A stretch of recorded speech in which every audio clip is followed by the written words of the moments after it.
A man named Sid Fox had to be one of Utah's most colorful promoters in the 1930s and 40s.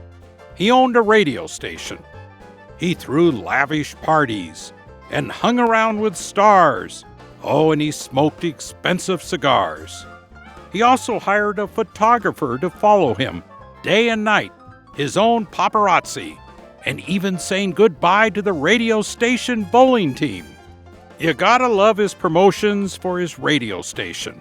He once buried a live person and had crowds parade past a wooden shaft to see her, of course, as she listened to his radio station. He was Utah's P.T. Barnum. But television, that was his ultimate promotion. Yes, TV, a brand new invention. Oh, that would be swell. You see traveling TV demonstrations packed in crowds, like old medicine shows in the East. So Utah's Sid Fox bought a TV demo unit and hauled it to Salt Lake City. Of course, he billed it as the modern miracle of science. He posted circus-type bills. You've heard about television. You've talked about television. Now it's here. It's today's magic word, the miracle of science. He got the old Paris department store to use as his stage. This was his circus. Thousands pushed their way into the store. Yes, come see the greatest achievement of the 20th century.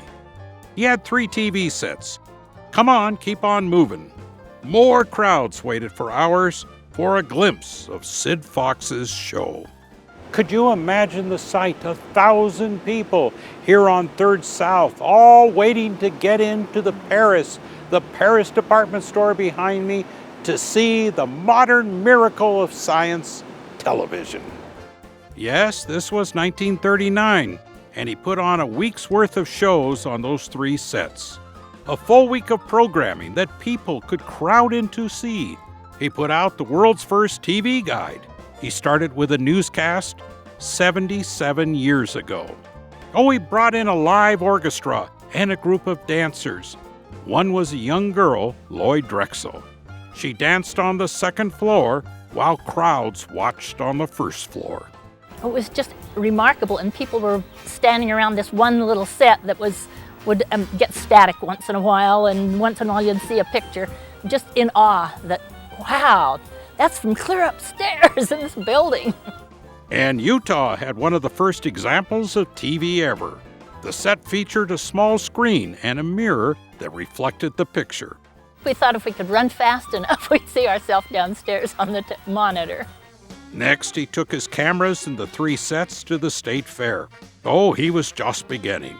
He now billed this as the scientific marvel of the age. He was 77 years ahead of himself, for he invented reality TV. A talent contest, sounds familiar, and the Teletalk contest. Yes, who was the cutest kid in town? And how could you not love his tele-wedding? Right there in the home building in front of his camera and an amazed crowd. It was all tele-fun. It was all Sid Fox. He was just dying to put on a real TV station. Unfortunately, the government said, wait till after the war, Sid. There's a freeze on new stations, so it gave him a couple of years to dream up new shows. And as we said last week, he did wait and built lots of homemade equipment and put on Utah's first TV station 9 years later. Thanks, Sid. Craig Wirth, good for Utah.